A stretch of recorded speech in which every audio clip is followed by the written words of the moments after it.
이제 4월 셋째 주, 3주차, 예, 벌써 뭐 마지막 주차인데, 네 번째 토요일이면서 세 번째 주긴 하네요. 4월로 봤을 때. 이제 부동산 이슈 세 가지를 좀 보려고 하는데요. 아, 일단은 한 주간의 뉴스에서 좀 가볍게 보고 넘어가도록 할게요. 어, 자, 이제 공시 가격 상승이 이제 공시 가격에 대한 언급들이 계속 나오고 있잖아요. 그래서 뉴스도 여전히 공시 가격 폭등에 대한 이야기가 계속 나오고 있고요. 이제 한 달 동안에 지금은 이제 2021년도 공시 가격을 조회할 수는 없죠. 현재는 그냥 보이지가 않아요. 이제 사전에 이야기해줬다가 그 다음에는 지금은 사람들의 의견을 수렴해가지고 그래서 이제 며칠 안 남았죠. 이제 오늘 24일이니까 5일 남았네요. 4월 29일에 이제 결정 공시를 하죠. 그래서 2021년도에 공시 가격이 확정이 되겠죠. 그 후로도 이제 다시 또 의견을 수렴받는데, 네, 결국 제가 팔려던 아파트는 못 팔았습니다. 네, 그래서 저는 예, 양도세가 중과가 될 것 같아가지고 전략을 이제 또 대처해야죠. 항상 어떤 일이 나오면은 내가 원하는 대로 되면 좋지만 안 되면 또 그거에 맞게끔 우리는 대처해서 그 방법을 찾아나가면 될 것 같고요. 네, 그래서 어쨌든 간에 그냥 가볍게 뉴스를 보면은 공시가 폭등에 집값이 안 올라도 서울 종부세 올해 1조 더 낸다. 네, 뭐 어쨌든 간에 이게 지금 집값이 안 올라도 예, 잠깐만 화살표를 끄게 해야 되겠다. 자, 집값이 안 올랐어도 서울 종부세는 올해 1조 더 낸대요. 무슨 말이냐? 공시가격 현실화 시킨다고 해가지고 뭐 2030년도까지 실제 가격의 90%까지 지금 현실화 시킨다고 했잖아요. 그래서 비율도 지금 5%씩 계속 늘어나고 있고 그래가지고 세금은 집값이 안 올라도 현재 그대로 해도 세금은 더 거친대요. 네. 그래서 이거에 대한 이제 비판을 하는 거죠. 예. 이제 야당인 이제 국민의힘에서 한국 뭐 이제 배현진 국민의힘 의원이 이제 조사해서 발표를 한 거죠. 그래서 뭐 1조억대 지금 내는데 종부세액이 전국에 이제 뭐 이게 1조 8천억인데 뭐 이제 뭐 2조 천 아니구나. 네, 2조 3,616억의 종부세를 납부해서 2020년 1조 1,868억 원 대비해서 세액이 2배가량 늘어난다. 무튼 요지는 뭐냐? 계속 세금을 거치는 정책을 쓰고 있는 거죠. 근데 이 종부세라는 것이 원래 처음에 2005년도인가 6년도에인가 어, 이제 신설이 된 세금인데, 뭐, 취지는 그거였대요. 그러니까 뭐였더라? 부자세라고 우리가 불린 거죠. 그래서 부자들, 상위 1%의 사람들의 세금으로 걷자. 너네 부자니까 그거 걷어가지고 그렇게 하자. 네. 그 아파트 값이 떨어지면 공시 가격이 떨어질 수 있냐는 말로 해석해도 되느냐? 맞습니다. 네. 그래서 실제 뭐 지방의 아파트들을 보면요. 2017년도, 18년도, 19년도에는 공시 가격이 내려갔었어요. 왜냐면 집값이 더 많이 떨어졌기 때문에 그렇죠. 네. 그래서 뭐 어쨌든 간에 뭐 세금을 더 많이 걷고 있다 이 얘기를 하고 있는 것 같고요. 그래서 뭐 계속 그렇대요. 이제 감사원과 고무줄 공시가 이제 뭐 공시가격이 일정하지 않다는 거죠. 아니 뭐 그 감정평가사들이 가격을 확인해 가지고 그거를 공시가격 제출하는데 뭐 층이 다른데 가격도 막 똑같고 층이 똑같은데 막 가격이 다르고 막 이런 식으로 뭐 고무줄처럼 지 맘대로 이렇게 돼가지고 이의들이 계속 뭐 작년에도 엄청 많았었고 올해도 되게 많은 걸로 예측이 돼요. 그래서 뭐 과거에 어딨냐 뭐 2018년도 성동구 갤러리아 포레 아파트 한 동네 특정 라인에 같은 공시가를 매기면서 논란을 빚었었다. 예, 뭐 전용 면적 170.98 170.98이면은 이거 뭐야 전용 51평이니까 뭐 60평대겠네요. 실제 공급 면적은 60평대 아파트가 공시지가가 12층부터 최고층 45층까지 26억으로 모두 동일하게. 네, 아파트 가격은 엄청 다 틀릴 텐데요. 최고층이면은 또 뭐 뷰가 엄청 잘 나오니까 더 비쌀 텐데요. 네, 요만큼 프리미엄까지 붙어 있을 텐데도 불구하고 네, 가격을 똑같이 매기면서 이의들이 계속 제기가 되면서 이제 문제가 많은 거죠. 뭐 또 실제적으로 뭐 단독주택 같은 경우 제가 이제 아파트와 빌라, 다세대 같은 경우에 이제 차이점 중에서 아파트 같은 경우는 개별성이 되게 강하지 않아가지고 뭐 5층이나 6층이나 큰 차이가 없기 때문에 공시 가격도 5층, 6층은 같은 경우가 되게 허다하죠. 여러분들이 이제 검색하다 보면은. 그런데 이제 뭐 단독주택 같은 경우들은 개별성이 그러니까 큰 거죠. 그러니까 왜냐면 각각의 물건이 뭐 평형도 다 틀릴 수가 있고요. 뭐 빌라라든가 단독주택 같은 경우는 그래가지고 개별적으로 평가를 해야 됨에도 불구하고 대충 한 것처럼 보이는 그 공시 가격들이 보이다 보니 예, 문제를 이제 이의를 제기하고 나온 거죠. 이제 여론까지 언론으로 이제 흘린 거죠. 네. 정부를 뭐 비판하기 위해서 그런 여론들을 흘리긴 하죠. 네. 그래서 뭐 익명을 요청한 한 간평사는 이런 이유로 평가사들이 진실을 말하지 못하고 위에서 시키는 대로 공시지가를 만들게 된다. 익명을 요청했네요. 네. 하여튼 그래요. 예. 그러니까 공시 가격이 너무 급등하게 되는 게 문제가 되면서 이제 뭐 서울시장 같은 경우도 오세훈 시장이 이제 당선이 되면서 공시 가격을 내년에는 인상 안 시키겠다. 그럼에도 불구하고 종부세는 늘어난다는 거죠. 네. 공시 가격을 안 올려도 늘어나요. 예. 현실의 반영이 있기 때문에 예, 현실의 반영률 때문에 매년 조금씩 늘어나고 아마 후년부터는 안 늘어나는 것 같은데 네. 그런 것 같아요. 무튼 계속 이제 말이 많아요. 네. 그래서 이제 중요한 거는 이제 4월 29일에 나오겠죠. 이제 4월 29일에 나오면은 우리는 또 여기서 이제 투자 방향을 또 찾아야 되겠죠. 왜냐면 이제 뭐 저도 그렇고 여러분들 중에서 투자를 하신 분들은 네, 집이 이제 2채에서 3채 이상 되시는 분들은 이제 취득세 중과가 항상 따라다니는 꼬리표잖아요. 예, 취득세 중과를 배제받는 방법으로 우리는 공시가격 1억 이하의 아파트에 관심을 가져야 되는데 자 이때 이후로 1억이 넘는 것들은 취득하게 되면은 중과가 되겠죠. 네. 그래서 4월 29일에 한번 이제 우리는 공시가격들을 관심 있는 지역에서 저가 아파트 중에서 찾아보고서 임장을 다니면서 이 아파트에 다시 그러니까 매가가 상승할 수 있는지. 왜냐면 우리가 사고 난 다음에 올라야 되니까. 그러려면 살 때 중과를 피할 수 있는 1억 이하 아파트들은 여전히 관심을 가지면 좋겠죠. 네. 그래서 4월 29일 이후에 우리는 한번 공시 가격을 한번 확인해 볼 필요가 있다고 지난번에 했던 거죠. 네. 이런 이야기들이 계속 흘러나오고 있어요. 그 다음에 이제 비트코인 이야기가 또 이슈죠. 이번 한 주에도. 네, 뭐 부동산에 이어서 코인, 뭐 벼락거지. 네. 3040 투자해도 안 해도 불안. 부동산의 심리가 비트코인에서 심리가 비슷하게 이어지는 것 같아요.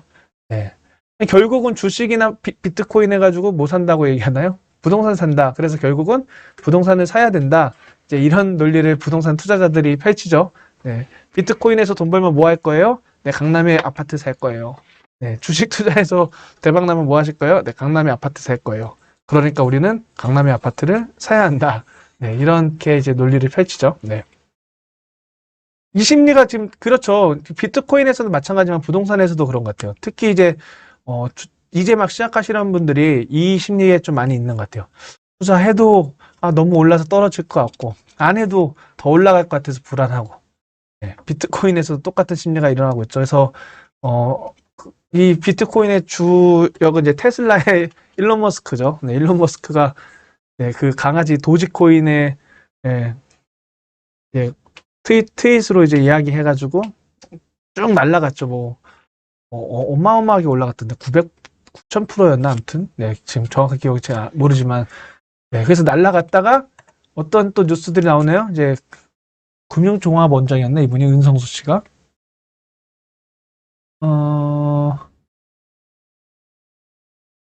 금융무수였는데 이분이 무슨 뭐 보면 나오겠죠. 금융위원장인가 그럴 것 같아요. 은 위원장님.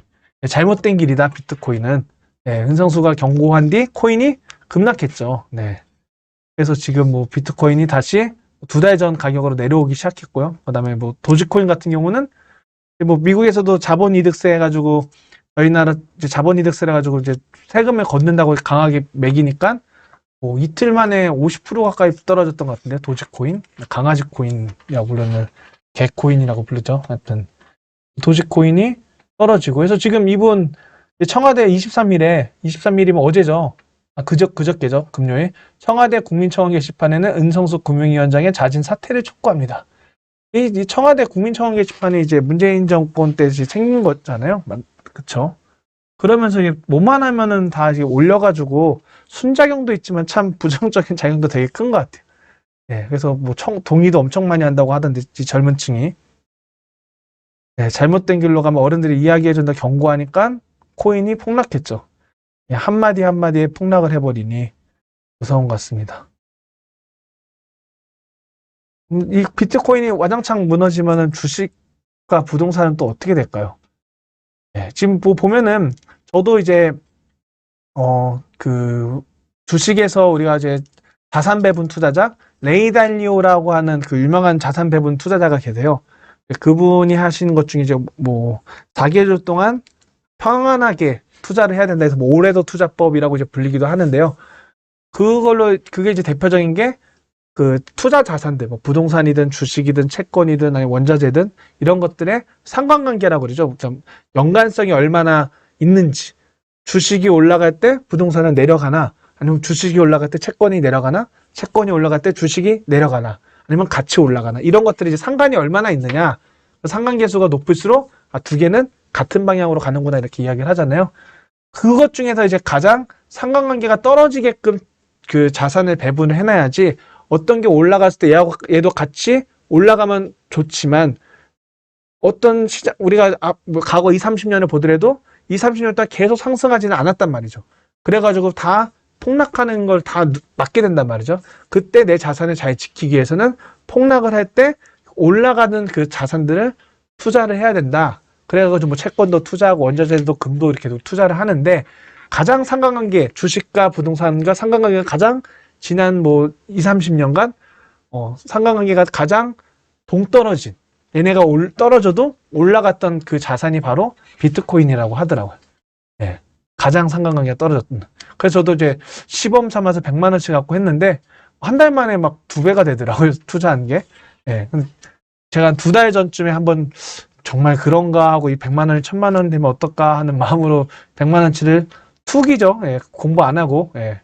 제가 들어본 비트코인, 그러니까 가상화폐, 비트코인이 아니라 가상화폐에 투자를 했는데 네, 2배가 됐다가 지금은 뭐 네, 다시 내려와가지고 그래도 그 조금 더 일찍 투자를 해서 2달 전에 투자를 했기 때문에 네, 수익이 그래도 뭐 2달 동안 지금 7, 80% 이상 나 있는 것 같아요.